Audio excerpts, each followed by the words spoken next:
Okay, so our second presenter is Mr. Fayyaz Malik. Mr. Fayyaz Malik has been actively engaged in teaching EFL and ESL courses mainly at graduate level for the last 18 years. He has previously presented on various EFL themes on platforms like TESOL Arabia in Dubai, KSOL, TESOL, Riyadh, Dammam, and Jeddah, and Spelt Islamabad. Currently, he is working as a language instructor in Riyadh, the Kingdom of Saudi Arabia. Welcome, Mr. Fayyaz. Thank you, Ms. Sarah, for this nice introduction. So can you start sharing my screen? Yes, please. Thank you. So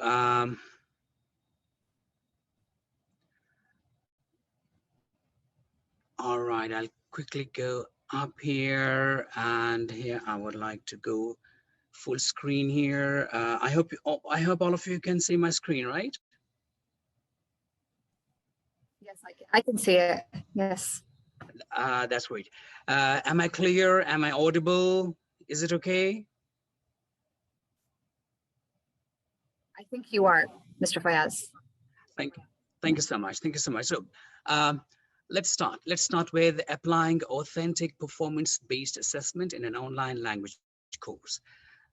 Why I selected this topic, because I was like, now we are at the you can say that an experience of a whole year teaching online, and during last 12 months we have all been through different situations where we have been creating content, where we have been assessing our students, where we have been designing different kinds of tasks for them, and we have been trying our best at different levels, whether these are primary students, whether these are intermediate students, or secondary, or postgraduate students. So for all these kinds of levels, teachers have been doing a tremendous effort of creating tasks, grading it in a completely different way other than with the pen and paper, their written work, but they have been doing it online.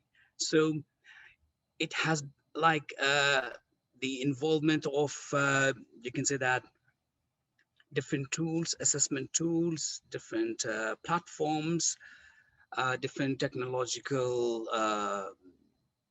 you can say that, provisions or modifications.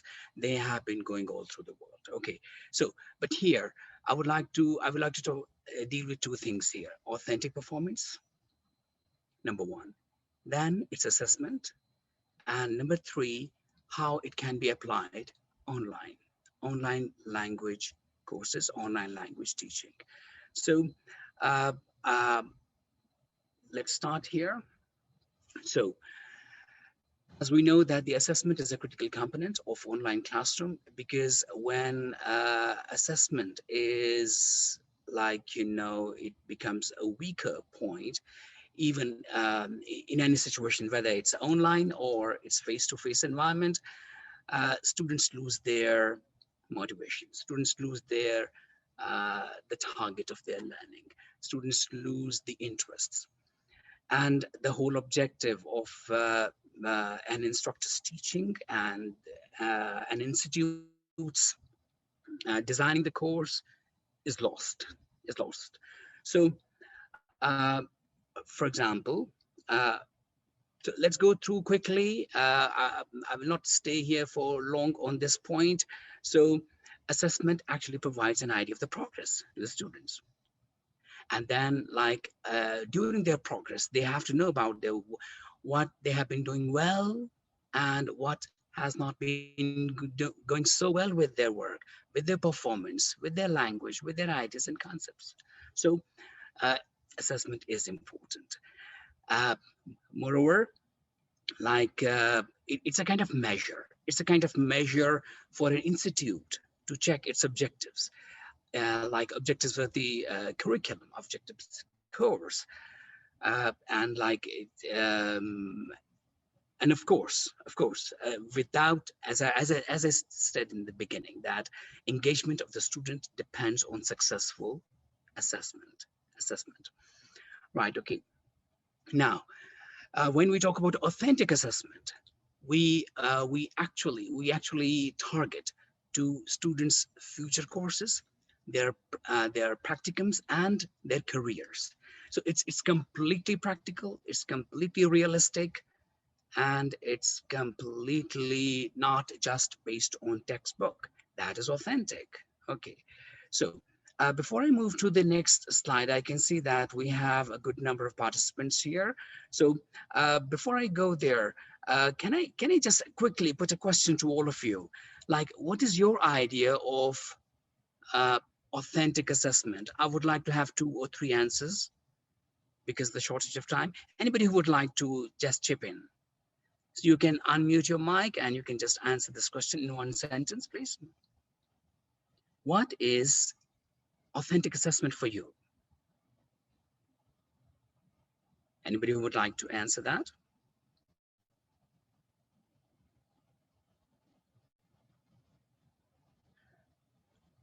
You can raise your hand or you can just quickly answer this question. I would like to know what's in your mind. Assalamu alaikum, Mr. Fayyaz. Could I contribute? Yes, yes, Dr. Fayyaz. Okay, authentic assessment is something, related to the real world. So whatever tasks you prepare, you make it typical of the real world. Thank you so much. Thank you so much, Dr. Safa. As Dr. Safa was explaining, and she rightly explained that, authentic assessment is realistic. Right, okay, so now what does it mean by providing realistic, authentic assessment in a crowded online market, in a crowded online space? So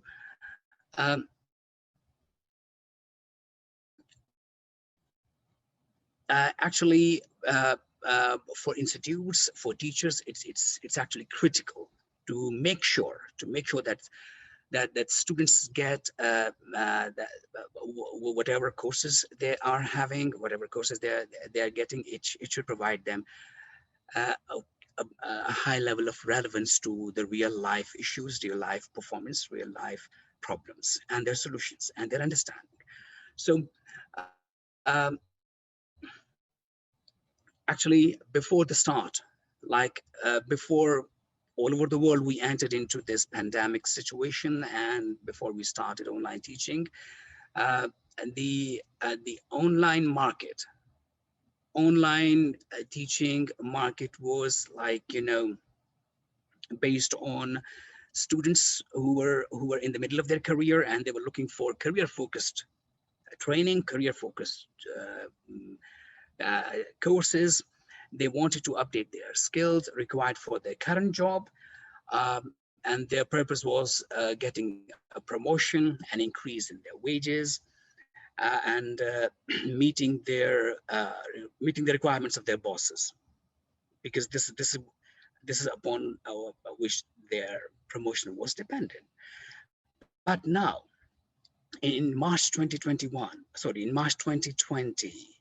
almost a year ago, something happened, and it enforced a new situation on all of us.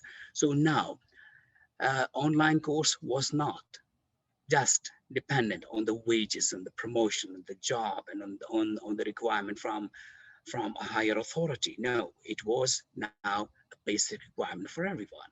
So let's move ahead and see what happened then. So in 2020, according to this UNESCO survey, parents, after almost 1.5 months of studying online or going through this online instruction, parents actually in a survey ranked out of 10 their satisfaction at 5.6. So they expressed these concerns: poor content, little collaborative learning, inconsistent instruction, little no access to teachers and professors. And the major concerns were this: poor instructor preparation. the limited technical knowledge by instructor. So all these things actually added up into their levels, desperation or frustration with this online learning.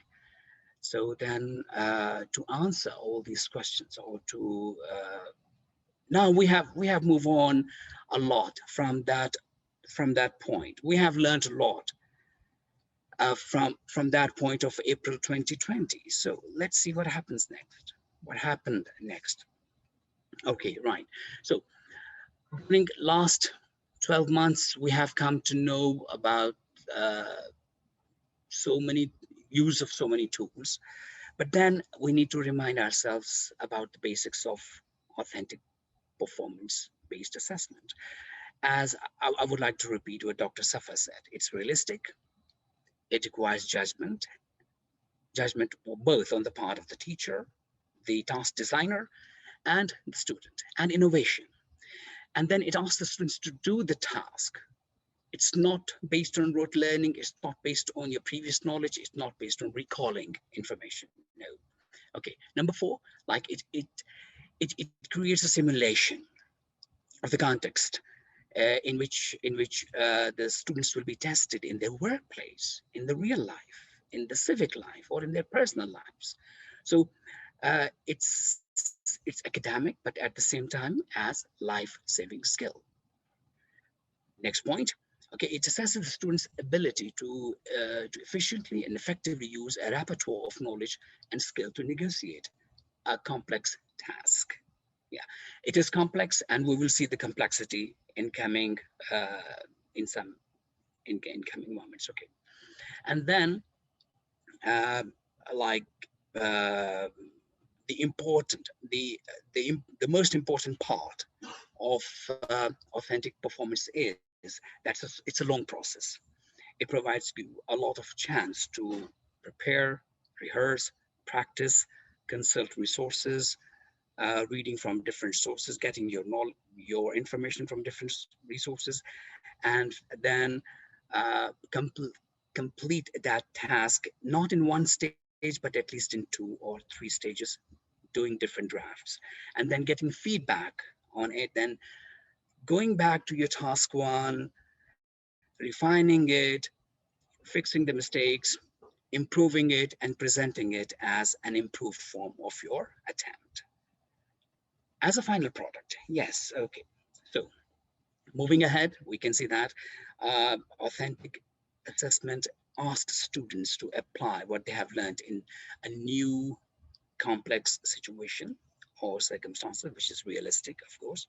So the real world assessment, it actually replicates actual situations where the students are going to work in their field. And so they have to mimic the real world. Moving on, we can see that they need a different set of skills. They need a different set of knowledge. And their success depends on how well they can cope with that kind of simulated situation which replicates the real life. But now the challenge is how to do it online. In a face-to-face class, yes, as a teacher, I can give examples, I can show them videos, I can start a discussion, I can I can encourage my students to involve in a discussion, or I can send them even outside in the field to collect data, to take pictures, to bring information, all that. But what about online environment? So in an online environment, when we talk about the opportunities of rehearsal and practice, scaffolding, and the feedback, the problems of the feedback, and writing and checking and grading subsequent drafts and attempts, and dealing with these complex, realistic, and messy kind of scenarios, what we have to do, we have to create valid assessment first. So in an online environment, it's not like a linear kind of process which goes on in face-to-face class.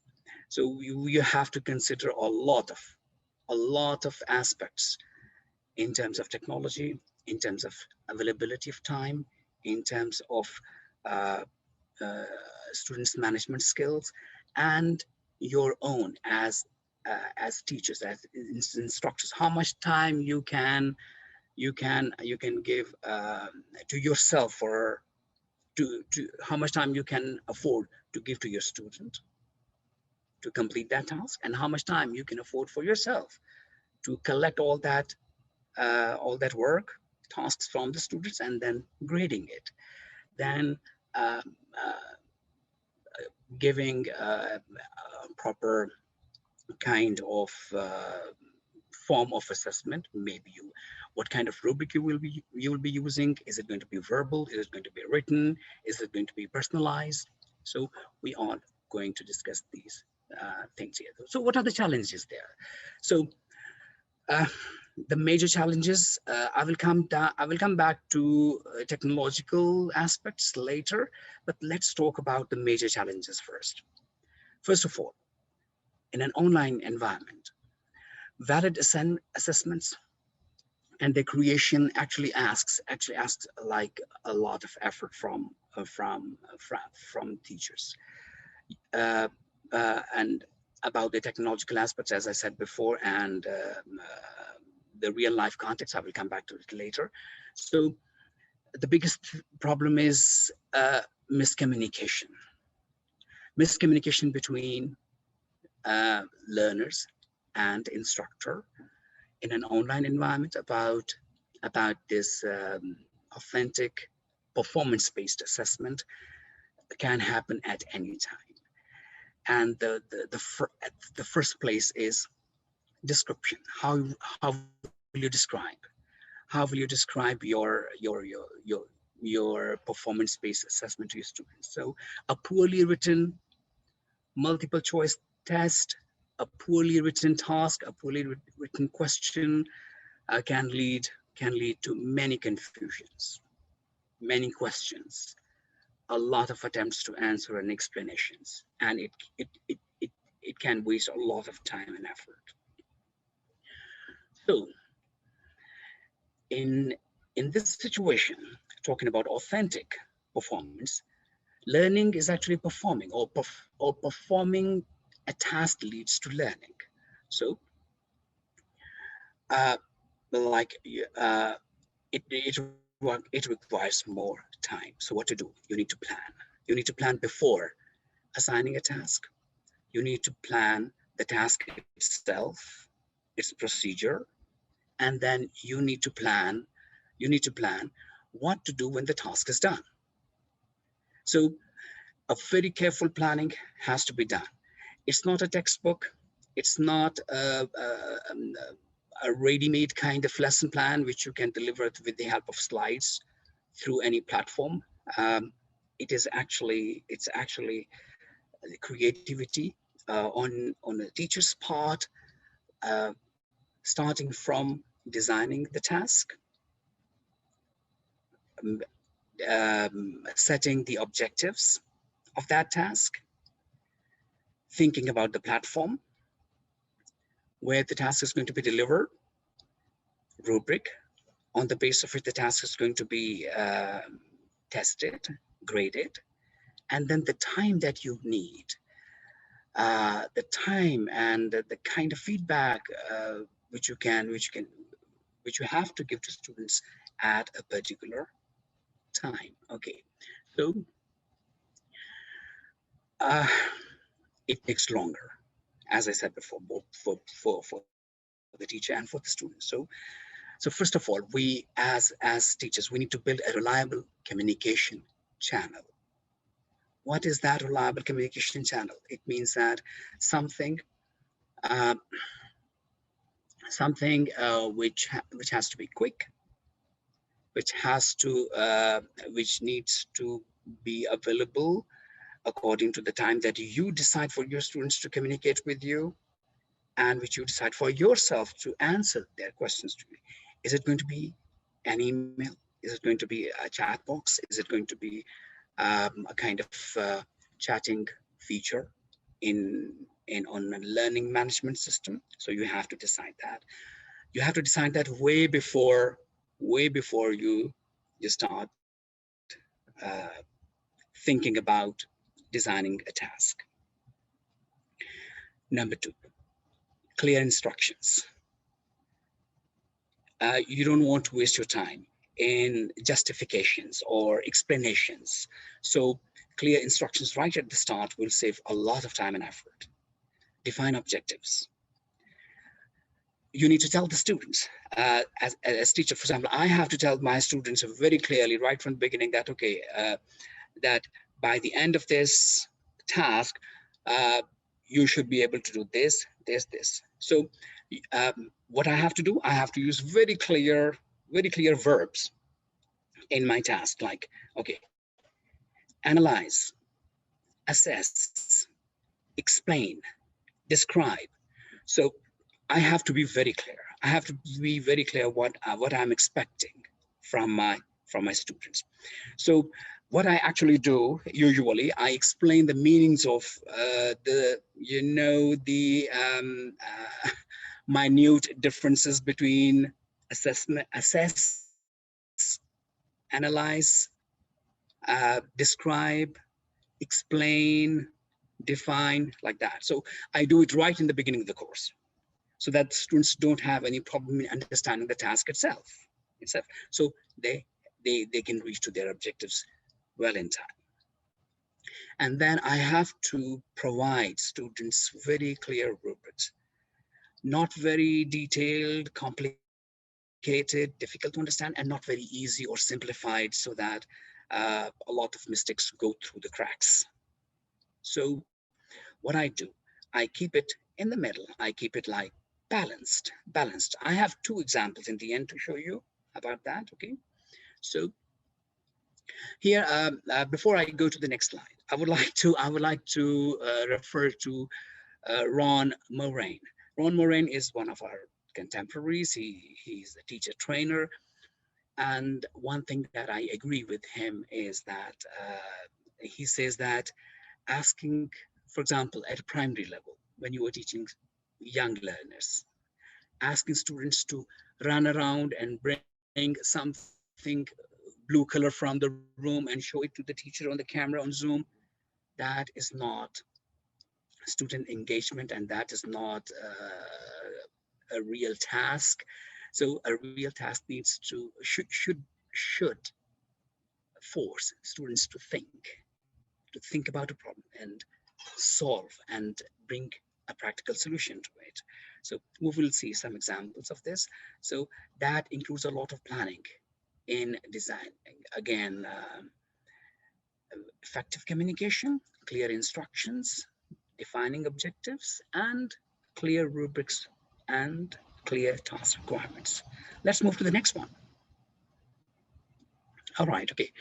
So once the task requirements are clear, what we have to do, we have to distribute instructions in advance. So timing is really important in on an environment, because we need to keep in mind the distractions that students have. These distractions are all the time there when they're working from home. It can be noises around, it can be another tab on the student's screen where he can move to a YouTube video or a game or something like that anytime. So allowing a flexible time is really important. You never know when the student is going to look at those instructions and really start thinking about that. So you need to give them a lot of time. Once you have defined the timing, and then you can answer all their whatever queries you are going to have, give them quick response. And then set clear deadlines. If you don't set the deadlines, the students will take it for forever to even take a start. And then clearly define that there is particular feedback, and the feedback is going to be delivered through a particular platform.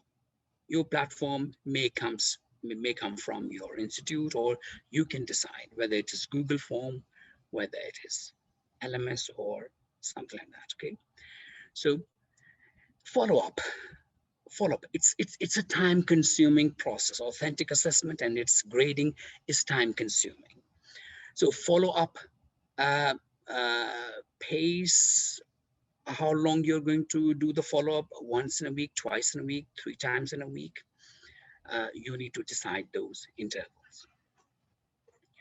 And then between each stage, there should be a kind of enough time for students to think, to correct their mistakes in their first draft, in their first attempt, and then doing it again. And then you need time for yourself for personalized feedback. This kind of feedback, yes, you can use rubrics. Fine, you can use universal rubrics, but there must be a personalized element into that, a touch of personal feedback from you to your students. So let me move to the next one. I hope all of these things are clear to you. So now some more challenges. So developing an authentic assessment can be an intense experience that requires course writers to,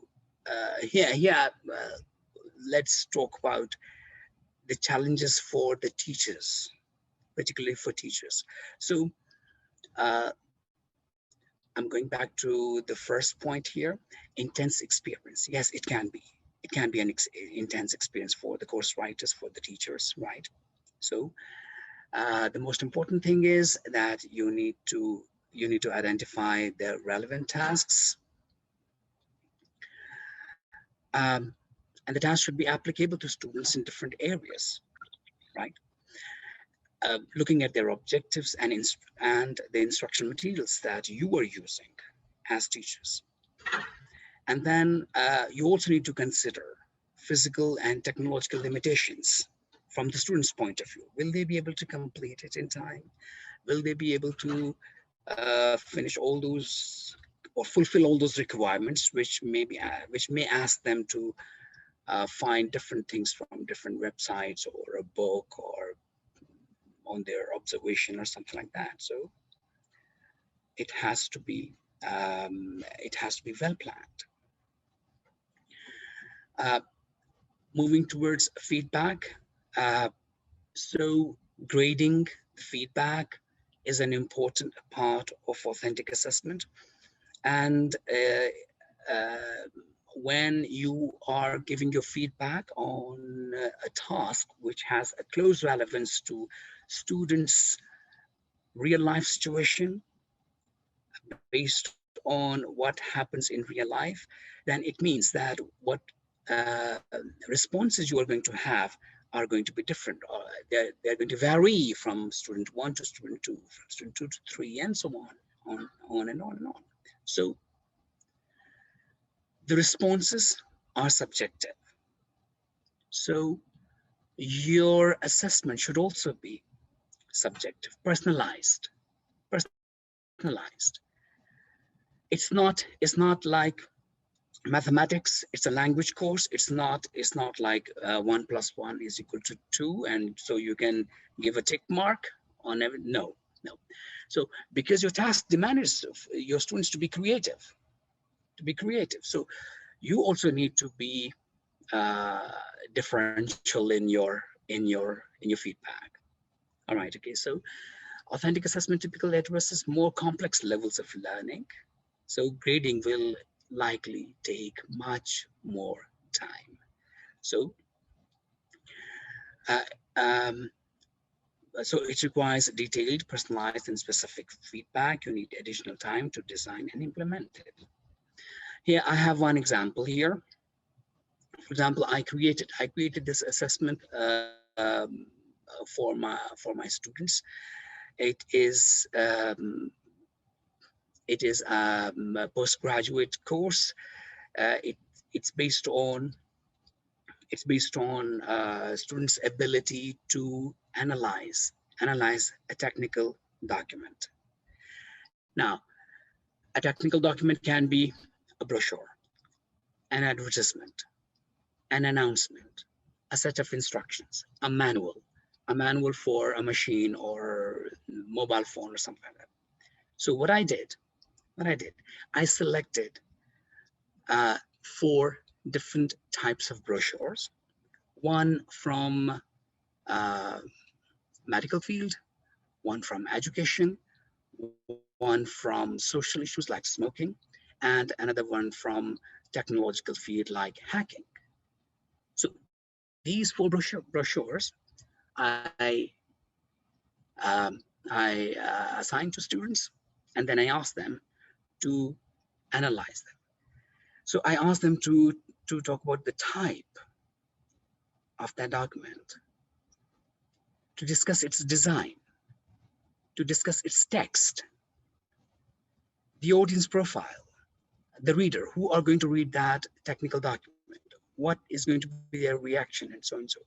And what are the questions in the minds of the readers when they will look at that brochure? And then I gave them this kind of instruction. Now, at this stage, postgraduate students, I was like, before assigning this task, there was a number of lectures about all these aspects. So they were ready. They were ready for that. So my assessment is not very detailed. It's very specific, targeted, precise, you can say that. So what I did, that I just added very simplified kind of sentences, that document type is identified, communication medium is identified, specific purpose of the document is stated. So this is what I was expecting from my students. This was my objective. So I did not include long descriptive paragraphs for each point. I kept it like down to the specific demands that I was expecting from my students to complete. So and it worked. It worked. Along with that, as well, as I was talking, that it needs a lot of planning, I provided students with lots of samples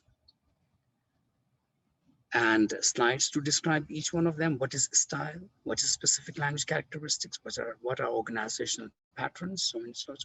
So this is one example at postgraduate level, but the same model can be applied on different stages. But the level of description obviously will be different if you're doing it for early learners, young learners, or at intermediate level, or for beginners, something like that.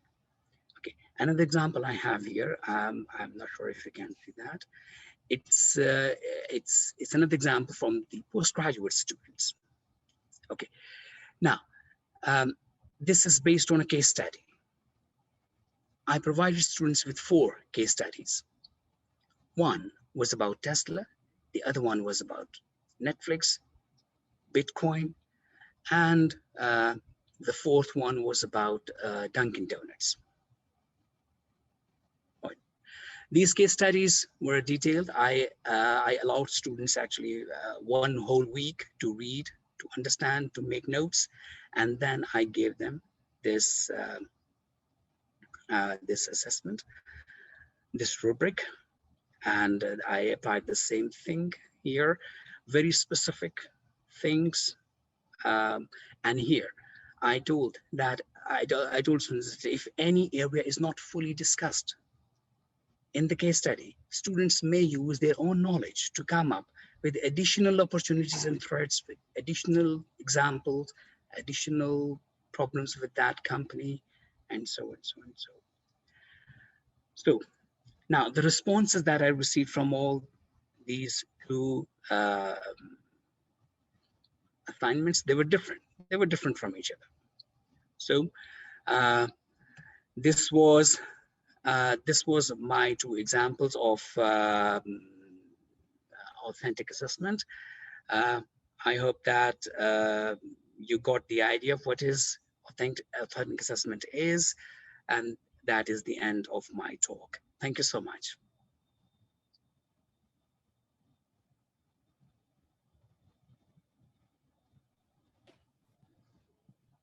Thank you, Mr. Fayyaz.